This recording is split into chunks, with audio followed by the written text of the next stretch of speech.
నమస్తే 9 TV digital news కి స్వాగతం. ముందుగా బులెటిన్ లో హెడ్లైన్స్. వైజాగ్ నుండి వైఎస్ఆర్సీపీ ఎమ్మెల్సీ శ్రీమతి వరదు కళ్యాణి ప్రెస్ మీట్. మీ కళ్ళబొల్లి మాటలు వినేందుకు ప్రజలు సిద్ధంగా లేరు. సజ్జల దేవినేని ఉమామహేశ్వరరావు. నీ కళ్ళబొల్లి మాటలు నమ్మేందుకు ప్రజలు సిద్ధంగా లేరు. సజ్జల దేవినేని ఉమామహేశ్వరరావు మీడియా సమావేశం. తెలంగాణ భవన్ లో బీఆర్ఎస్ నేతల ప్రెస్ మీట్. సీఎం రేవంత్ సమీక్షలు రైతులకు ఎలాంటి ప్రయోజనం లేదన్నారు. వైజాగ్ నుండి వైఎస్ఆర్సీపీ ఎమ్మెల్సీ శ్రీమతి వరదు కళ్యాణి ప్రెస్ మీట్ ను నిర్వహించారు. పోటెత్తి ఓటింగ్ శాతం కూడా ఈ రోజు పెరిగిన పరిస్థితి మనం చూసాము. అలాగే తీసుకుంటే జగనన్న ఒక మహిళా పక్షపాత ముఖ్యమంత్రిగా మహిళల్ని ఆర్థికంగా, రాజకీయంగా, సామాజికంగా ఉన్నత స్థానంలో కూర్చోపెట్టడానికి ఎంతగానో కృషి చేశారు. మహిళల రక్షణ కోసం పెద్దపీట వేస్తూ తన పరిపాలన సాగించిన విషయం చూశారు. కాబట్టి ఈ రాష్ట్రంలో ఉన్న మహిళలందరూ కూడా ఒక అన్నలా, ఒక తమ్ముళ్లా, ఒక కొడుకులా జగనన్నని భావించి జగనన్నని ప్రభుత్వాన్ని మళ్ళీ కొనసాగించుకోవాలని బలంగా నమ్ముతూ ఈ రోజు ఓటేయడం జరిగింది. అసలు జగనన్న సునామీ సృష్టించబోతూ ఉన్నారు. ఒక ప్రభంజనం ఎలా ఉంటుందో దాన్ని జూన్ 4వ తేదీన జరిగే కౌంటింగ్ లో మనం చూడబోతూ ఉన్నాము. తెలుగుదేశం పార్టీ వాళ్ళకి అర్థమైపోయింది, వాళ్ళు ఖచ్చితంగా ఓడిపోతారు, ఓటమి పాలైపోవడం ఖాయం అనే విషయం అర్థమైపోయింది. అసలు జూన్ 4న ఎన్నికలు ఫలితాలు ఎలా ఉంటాయంటే జగనన్న విజయాన్ని దేశం మొత్తం శబాష్ అనిపించేట్టుగా ఉంటుంది. ఖచ్చితంగా అంత చక్కగా ప్రజలు జగనన్నకు మద్దతు తెలియజేయడం జరిగింది. అలాగే తీసుకుంటే తెలుగుదేశం పార్టీ వాళ్ళు చంద్రబాబు నాయుడు గారు అయితే అబద్ధ హామీలు ఇచ్చారు, కూటమి కట్టారు. అలాగే వదిన పురంధరేశ్వరి గారితో కలిపి ఎస్పీలను మార్చారు, అధికారులను మార్చారు ఎలక్షన్ కమిషన్ తో చెప్పి. అలాగే వాళ్ళ ఎల్లో మీడియా ద్వారా అసత్య ప్రచారాలు చేయడం జరిగింది. వాళ్ళ సోషల్ మీడియాలో తప్పుడు ప్రచారాలు చేయడం జరిగింది. ఎన్ని చేసినా కూడా ప్రజలైతే మాత్రం జగనన్న వెనకే ఉన్నారు. తెలుగుదేశం పార్టీకి ఎవరు ఓట్లు వేయని పరిస్థితి, ఈ కూటమికి ఎవరు ఓట్లు వేయని పరిస్థితి. వన్ సైడ్ గా వైఎస్ఆర్ కాంగ్రెస్ పార్టీకి ఓట్లేశారు. సో అసహనానికి గురైపోతూ ఉన్నారు తెలుగుదేశం పార్టీ నాయకులు గాని, కూటమి నాయకులు గాని.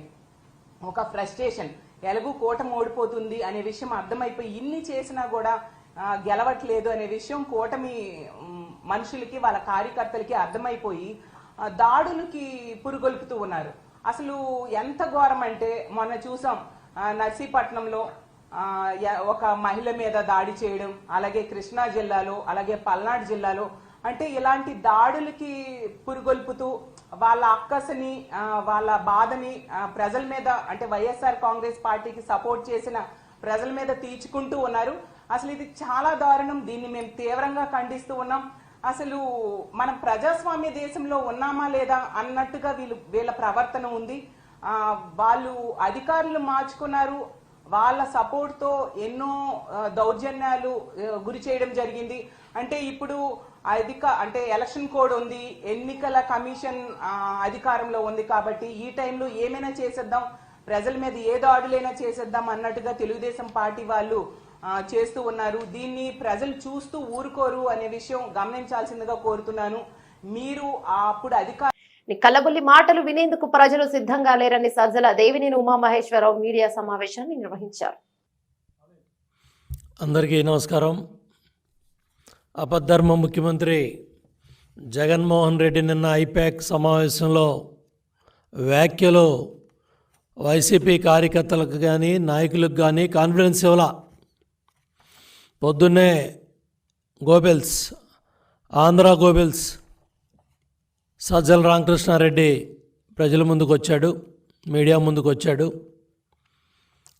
ఆ రోజు పార్లమెంటు భవనం తగలబెట్టుకొని ప్రతిపక్షాల మీద ఆరోపణలు చేసిన హిట్లర్ ఏ విధంగా చేశాడో ఈరోజు గోబెల్స్ కూడా పెద్దారెడ్డి ఇల్లు మేము దాడి చేశామని, మేము సీసీ కెమెరాలు పగలగొట్టామని ఈ అసత్య ప్రచారాన్ని మళ్ళీ లేపుతూ ఉన్నాడు. ఇవాళ జగన్మోహన్ రెడ్డి మాటల్ని కేడర్ నమ్మలేదు, కేడర్ కాడిపడేశారు. నాయకులు, కార్యకర్తలు మీ మాటలు నమ్మే పరిస్థితిలో లేరు.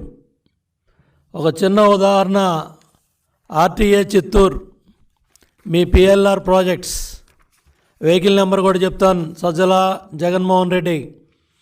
మీ పిఎల్ఆర్ ప్రాజెక్ట్స్ వెహికల్సే AP39U E3857 exporting to other countries.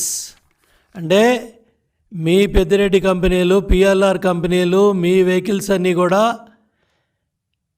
Election schedule, election ప్రకటనలు అన్నీ వచ్చిన తర్వాత ఈ ప్రక్రియ అంతా పూర్తవగానే మొత్తం మీ కంపెనీ, మీ నాయకుల కంపెనీల తాలూకా వెహికల్స్ అన్నీ కూడా ఇతర రాష్ట్రాలకి, ఇతర దేశాలకి పంపించేసుకుంటా ఉన్నారు.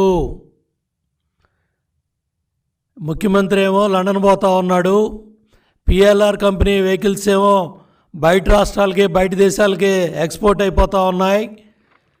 రెండో పక్క ఎవరన్నా అమ్మించాలని సజ్జల, ఇవాళ నువ్వు మళ్ళీ సొల్లు కబుర్లు మొదలుపెట్టావు.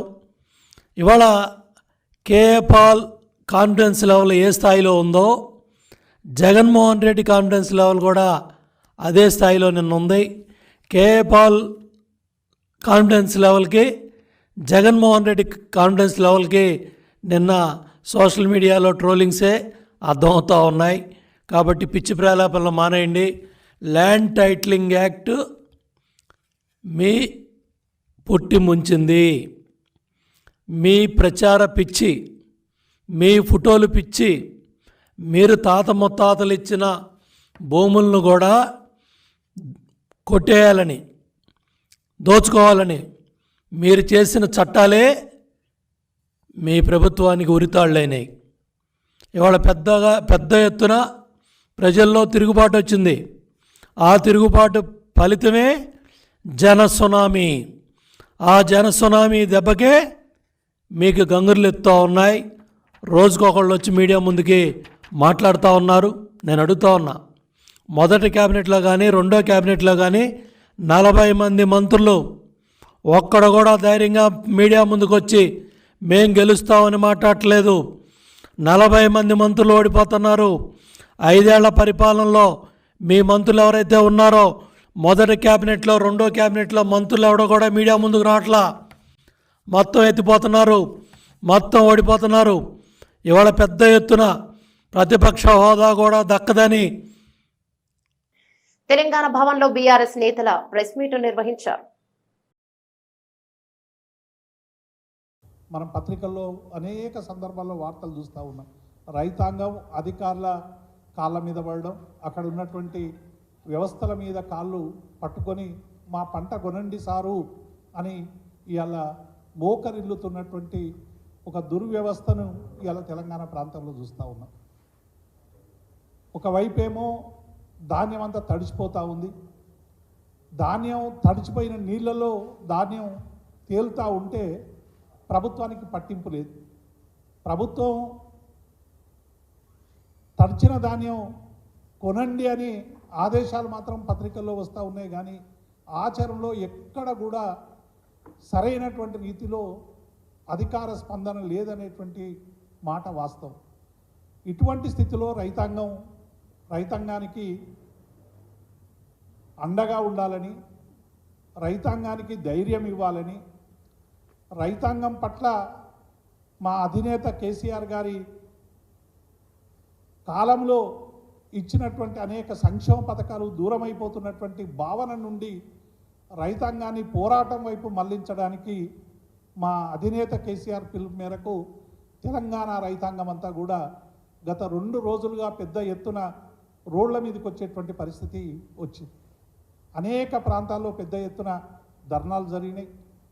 రైతాంగం అంతా కూడా రోడ్ల మీదకి వచ్చి, ఓ ప్రభుత్వమా, నువ్వు కనీసం మాకు భరోసా ఇవ్వకుండా మేము తెచ్చిన గింజలు కొనండి అని ప్రాధేయపడతా ఉంటే ఇవాళ ఈ ప్రభుత్వానికి కనికరం లేకపోవడం అనేటువంటిది ఇవాళ మనం చాలా స్పష్టంగా చూస్తూ ఉన్నాం.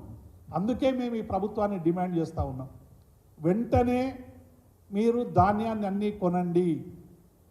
ధాన్యాన్ని కొనడమే కాదు, ఇంకొక వైపు మొన్న ముఖ్యమంత్రి గారు రేవంత్ రెడ్డి గారు మాటలు చూస్తూ ఉన్నాం.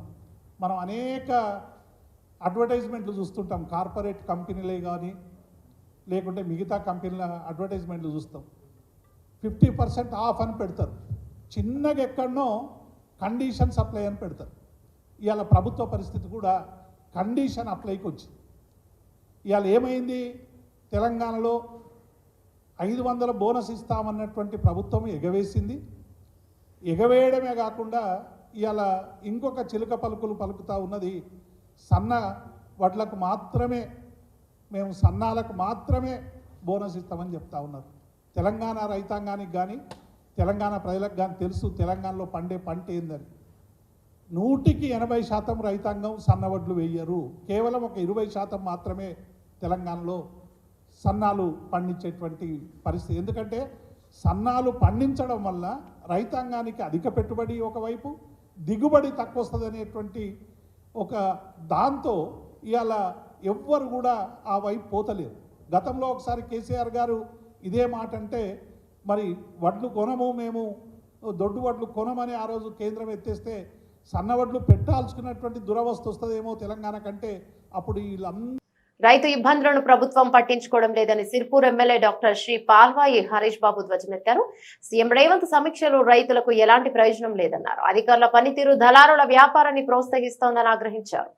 వైపు వరి కొనుగోలు కేంద్రాల్లో పెద్ద ఎత్తున మోసం, తూకాల్లో మోసం. మేమైతే రెడ్ హ్యాండెడ్ గా పట్టించాం. 2 కిలోలు 3 కిలోలు వాళ్ళ వెయింగ్ లోనే మోసం. వాళ్ళ మీద చర్యలు తీసుకున్న పాపాన పోలేదు. ఇంకోవైపు వడ్ల కటింగ్, వడ్ల కోతలు అని చెప్పి 5 kgs 6 kgs 5 కిలోలు 6 కిలోలు 7 కిలోలు 8 కిలోలు మాయిశ్చర్ ఎక్కువ ఉంది. కాల వర్షాలు పడతా ఉంటే మాయిశ్చర్ శాతం పెరుగుతుంది. దాని మీద ప్రభుత్వం ఇదమితంగా ఒక ఆలోచన చేయాలి. రైతులను ఎట్లా ఆదుకోవాలనే ఆలోచన చేయాలి. మాయిశ్చర్ ఎక్కువ ఉంది, తప్ప ఎక్కువ ఉంది, తాలు ఎక్కువ ఉంది, ఇవన్నీ సాకులు చెప్పి ఒకవైపు వడ్ల కోతలు చేస్తూ అటు రైతుల్ని మోసం చేస్తున్నారు.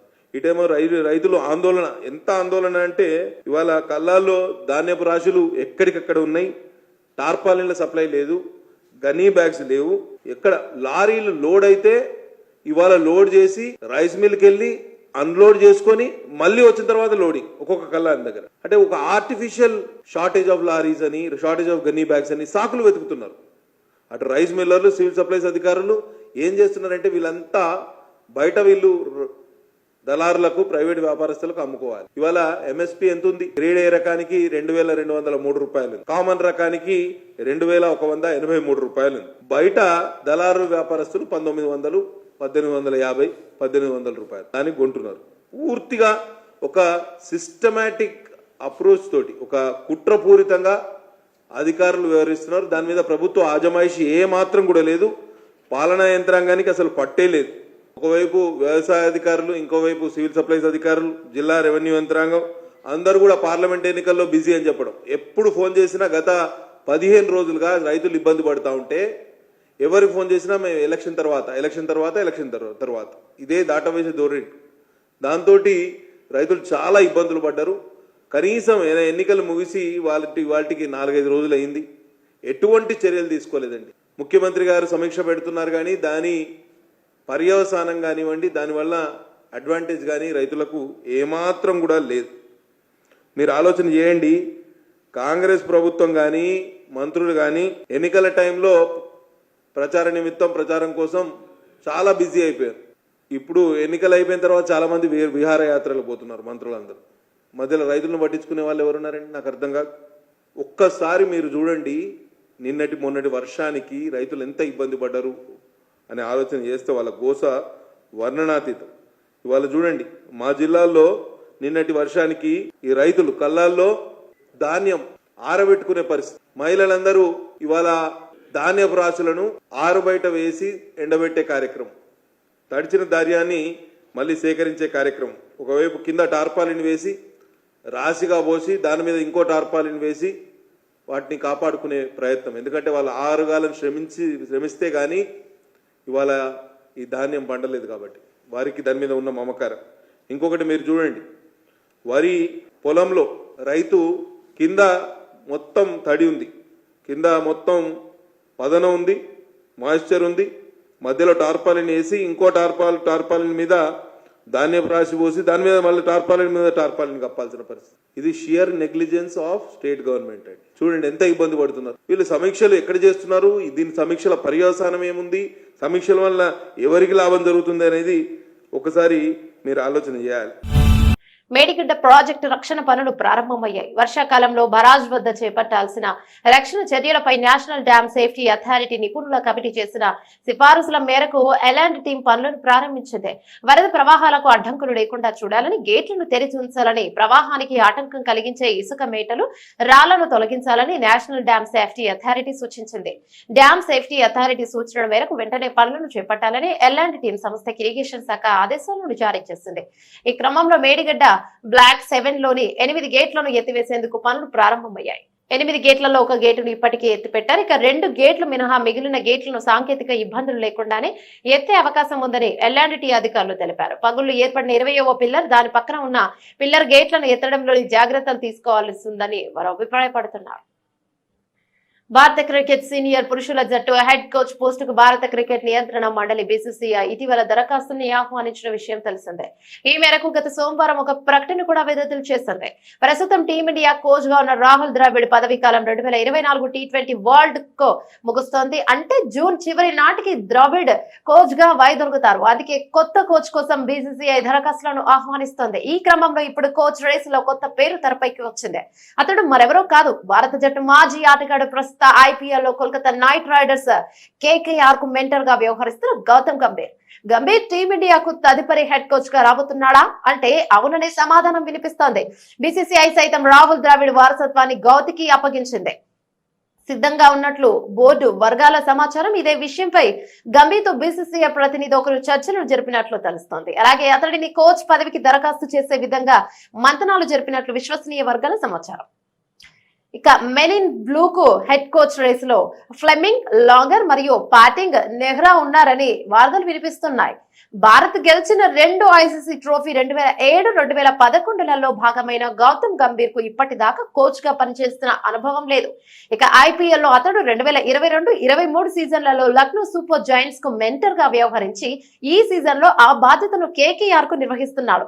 హెడ్ కోచ్ పదవికి దరఖాస్తు చేసేందుకు ఈ నెల 27 ఆఖరి గడువు కాగా అప్పట్లో గౌతి ఏ నిర్ణయం తీసుకుంటాడనేది ఆసక్తికరంగా మారింది. స్వరాష్ట్ర ఏర్పాటు కోసం సర్వస్వాన్ని కోల్పోయిన వారిని ఆదుకోవడంలో ప్రభుత్వాలు విఫలమయ్యాయని, వారి హక్కులను పరిరక్షించేందుకు తెలంగాణ ఉద్యమకారుల హక్కుల ఫోరాన్ని ఏర్పాటు చేసినట్లు ఫోరం అధ్యక్షుడు ఉద్యమ సమయంలో పోలీసు ఉద్యోగం కోల్పోయిన బోర్గి సంజీవ్ తెలిపారు. సోమాజిగూడ ప్రెస్ క్లబ్ లో ఏర్పాటు చేసిన విలేకరుల సమావేశంలో ఆయన మాట్లాడారు. రాష్ట్రం ఏర్పడి 10 ఏళ్లు పూర్తి కావస్తున్న రాష్ట్ర ఏర్పాటు కోసం త్యాగాలు చేసిన వారికి న్యాయం జరగలేదని ఆవేదన వ్యక్తం చేశారు. ఆత్మ బలిదానాలు, నిస్వార్థ ఉద్యమకారుల త్యాగాలతో రాష్ట్రం ఏర్పడితే ఫలితం కొంతమందికే పరిమితమైందని వాపోయారు. ఇక రాష్ట్రంలో పాలన మారితే ఉద్యమకారులకు మేలు జరుగుతుందని భావించినా ప్రయోజనం లేకుండా పోయిందన్నారు. ఈ నేపథ్యంలోనే నూతన ఫోరాన్ని ఏర్పాటు చేసినట్లు చెప్పారు. నిజమైన అమరవీరులను గుర్తించి ఒక్కొక్క కుటుంబానికి ₹1 ఎక్స్ గ్రేషియా, తెలంగాణ ఉద్యమకారులకు 500 గజాల ఇంటి స్థలం ఇవ్వాలని ప్రభుత్వాన్ని డిమాండ్ చేస్తామన్నారు. అమరవీరుల కుటుంబ సభ్యులకు ప్రజా ప్రతినిధులుగా అవకాశం కల్పించాలని డిమాండ్ చేశారు. తమ డిమాండ్ల సాధనకై పోరాడుతూనే రైతాంగ కార్మికుల పక్షాన నిలుస్తామని చెప్పారు. ఈ కార్యక్రమంలో ఎస్కే చాంద్ పాషా, హైమద్, కార్తిక్ కుమార్ తదితరులు పాల్గొన్నారు. నా నమస్కారాలు. నా పేరు బోర్గి సంజీవ్. నేను తెలంగాణ పోలీసు ఉద్యమకారుని. ఈ పక్కనే లకడికపోల్ దగ్గర అసెంబ్లీలో 2013 అక్టోబర్ 11 నాడు యూనిఫామ్లో జై తెలంగాణ అన్న కానిస్టేబుల్ అన్న. రాష్ట్రంలో 2016లో ఒక తెలంగాణ తల్లి విగ్రహం పెడితే నన్ను రిమూవల్ ఫ్రమ్ సర్వీస్ చేసిండ్రు. సమైక్య రాష్ట్ర ముఖ్యమంత్రులు నాకు ఉద్యోగం ఇస్తే, నళిని మేడం గారికి ఉద్యోగం ఇస్తే, పోలీస్ కృష్ణన్నకు ఉద్యోగం ఇస్తే, శ్రీనివాస్ గౌడ్కు ఉద్యోగం ఇస్తే, మరి తెలంగాణ రాష్ట్రం కోసం నళిని మేడంతో పాటు నా వరకు పోలీసు ఉద్యోగంలో మేము తెలంగాణ కోసం ఫైట్ చేస్తే ఈ సమైక్య రాష్ట్రంలో మాకు రిమూవ్ ఫ్రమ్ సర్వీస్ చేయడం అనేది నిజంగా చాలా బాధాకరమైన విషయం. ముఖ్యంగా ఈరోజు ఇది మేము ఊహించలేము. అసలు సమైక్య రాష్ట్ర ముఖ్యమంత్రులే బాగుండని అనిపిస్తూ ఉన్నది. ఈరోజు వరకు కూడా గతంలో బీఆర్ఎస్ ఉద్యమకారులను పట్టించుకోలేదు, అమరవీరుల కుటుంబాలను పట్టించుకోలేదు. అందుకోసమని ఈ 9-10 ఏళ్ళు వేచి చూసినాం. వాళ్ళు పట్టించుకోకపోగా కనీసం ఒక ఎంపీ సీట్ కానీ, ఎమ్మెల్యే సీట్ కానీ, నామినేటెడ్ సీట్ కానీ, కనీసం ఏది మన స్థానిక సంస్థల్లో కూడా ఉద్యమకారులకు అవకాశం ఇవ్వకపోవడం బాధాకరం. అందుకోసమని ఈరోజు ఎన్ని రోజులు వేచి చూడని ఉద్దేశంతో మరి ఒక తెలంగాణ పోలీసు ఉద్యమకారుడుగా నేనే సాక్షి. నా బ్యాచ్లందరూ కూడా హెడ్ కానిస్టేబుల్ అయినరు, 4 బ్యాచ్లు. అందుకోసమని తెలంగాణ ఉద్యమకారుల సమస్యలు వినిపించడానికి, అమరవీరుల కుటుంబాల గోస వినిపించడానికి, అమరవీరుల ఆశయ సాధన కోసము మరి నాటి ఉద్యమ స్ఫూర్తితోటి మరొకసారి ఈరోజు తెలంగాణ ఉద్యమకారుల కోసం ఒక హక్కుల ఫోరాన్ని ఏర్పాటు చేసి ఈరోజు గల్లీ నుంచి ఢిల్లీ వరకు ఉద్యమకారుల వాయిస్ కానీ అమరవీరుల కుటుంబాల బాధలు కానీ తెలియజెప్పడానికి ఒక ప్రయత్నం చేస్తూ ఉన్నా. తప్పకుండా రాష్ట్ర ముఖ్యమంత్రి కలిసి ప్రయత్నం చేస్తా. రేపు ఢిల్లీలో కూడా జంతర్ మంతర్ దగ్గర పోయి అమరవీరుల కుటుంబాలకు 1 కోటి రూపాయలు, ఒక్క అమరవీరుల కుటుంబానికి 1 కోటి రూపాయల ఆర్థిక సాయంతో పాటు పేట్ బషీరాబాద్ పోలీస్ స్టేషన్ పరిధిలో ఉద్రిక్తత చోటు చేసుకుంది. కోర్టు వివాదంలో ఉన్న ఓ స్థలాన్ని మాజీ మంత్రి మల్లారెడ్డి మరియు అల్లుడు రాజశేఖర రెడ్డికి సంబంధించిన స్థలాన్ని కొందరు ఆక్రమించుకుంటున్నారని ఆరోపిస్తూ స్థలంలో వేసిన భారీ క్యాట్లను తొలగిస్తున్నారు మాజీ మంత్రి మల్లారెడ్డి మరియు రాజశేఖర్ రెడ్డి అనుచరులు. ఇక పోలీసుల రంగప్రవేశం చేశారు. పోలీసులతో వాగ్వివాదం చేసిన మల్లారెడ్డి ఎమ్మెల్యే రాజశేఖర్ రెడ్డి అక్కడ పరిస్థితి ఉద్రిక్తంగా నెలకొంది.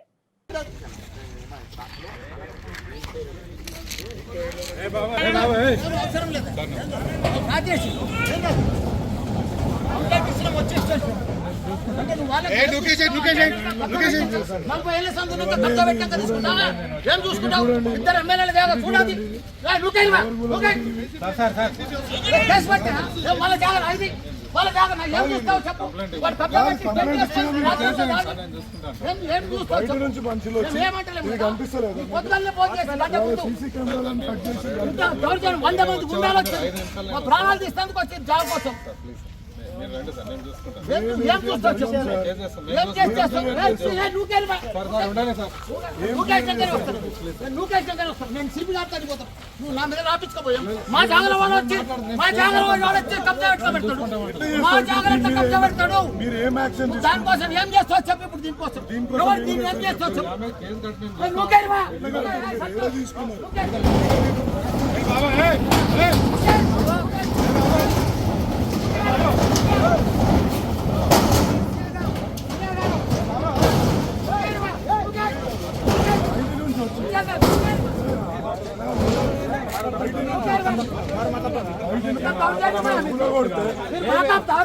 మా జాగల మమ్మల్ని ఆపుతారు. మా జాగల వాడు వచ్చి కబ్జా పెట్టాడు. మా జాగల కబ్జా పెడితే వాడు వీళ్ళు ఆపుతున్నారు. ఇప్పుడు ఎంత దౌర్జన్యమా ఇది? మా డాక్యుమెంట్ చూడు. మా డాక్యుమెంట్ మాదేది కప్పుతున్నారు. వాడు వేస్తే ఊపుకుంటావు. వాడు ఏం యాక్షన్ తీసుకున్నారు?